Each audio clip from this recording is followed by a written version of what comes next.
Good evening, Mr. and Mrs. America, and all the ships at sea. Time comes in a man's life, or a woman's for that matter, where you look back at past events and reevaluate what you saw versus what you thought you saw versus what others around you saw, and then try to see if your original perception of said events was factual or merely a clouded interpretation.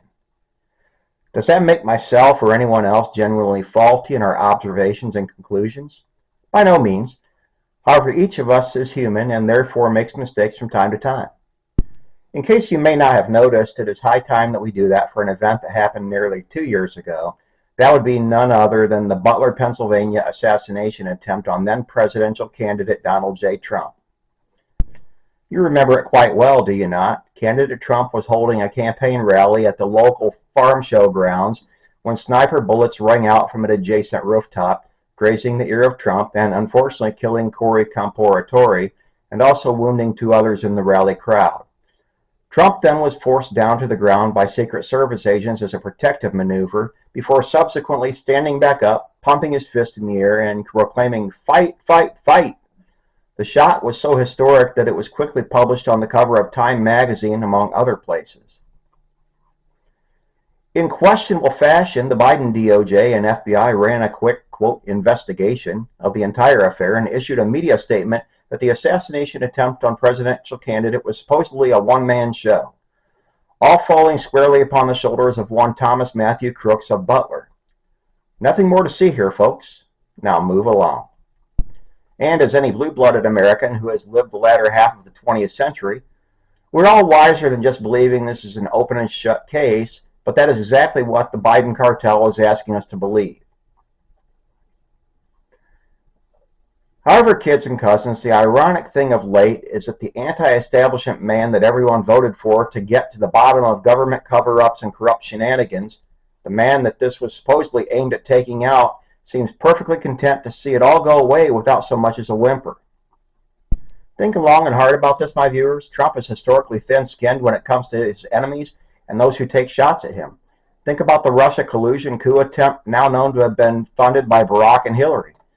Trump has never let that go, though it also needs to be noted that nada has ever happened to any of the well-documented perpetrators. But here he is silently letting the entire Butler, Pennsylvania assassination attempt glide gently into the night without having his DOJ or FBI so much as dig deeper into the entire event. Something about that should strike everyone watching as more than a bit odd. The family of Co-Conspirators has petitioned the FBI and this White House repeatedly for deeper investigation into the killing of their loved one, only to get crickets in return.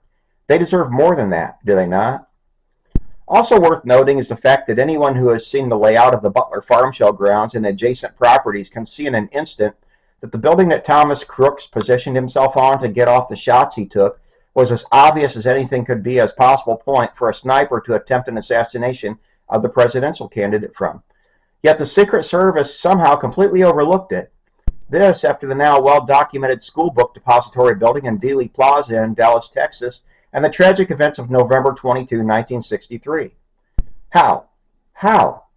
Tell me how the Secret Service of 2024 was not looking at all adjacent structures when they surveilled the potential threats for the presidential campaign rally that was about to take place there. It is inexplicable, folks, just inexplicable.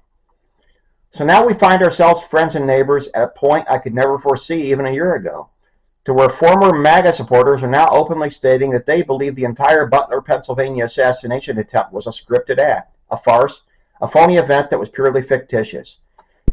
Democrats in the left wing have been saying this from day one, but to hear it from the mouths of some prominent MAGA backers is striking to say the least. These are out and out saying that Trump set it all up to make himself out to be a martyr, a hero who overcame near death in order to win the election and stop the leftist bad guys at all costs. Now, folks, let this puppet go on the record and state that at this juncture, I am not saying that the Butler, Pennsylvania assassination attempt of July 13, 2024 was a hoax, but I will also say that the idea began to make some sense when one considers the entire way that Trump and his DOJ and FBI have done absolutely nothing to date to bring full disclosure of that day's events to the American public, which they do deserve. We all are firmly aware of the JFK assassination in 1963 and how the CIA and FBI sat on mountains of evidence for decades and how it only fueled and continues to fuel multiple conspiracy theories. Let me say that the longer Trump and his DOJ stay completely hush-mouthed about Butler, Pennsylvania, and the factors that were at work in that day's events, including the tragic killing of Co-Conspirators, the more vicious the rumor mills grind and more buy into the ideology that the entire affair was in fact scripted by Trump himself. We all know that sometimes things are that simple, whether we like it or not. I think that human nature is that we often like the salacious, devious conspiracy because it somehow makes us feel justified in our own rather bland everyday existences. So maybe, just maybe, a Pennsylvania teen who had zero social media presence cooked up a plan to take out a presidential candidate who he only months prior fully supported, then rather easily makes a mockery of the United States Secret Service by slipping past all metal detectors with an AR-15 style rifle, promptly climbs to the roof of an entirely overlooked adjacent building, and gets off 8 shots before a Secret Service agent on the rooftop behind Trump takes him out. And I am the Easter Bunny.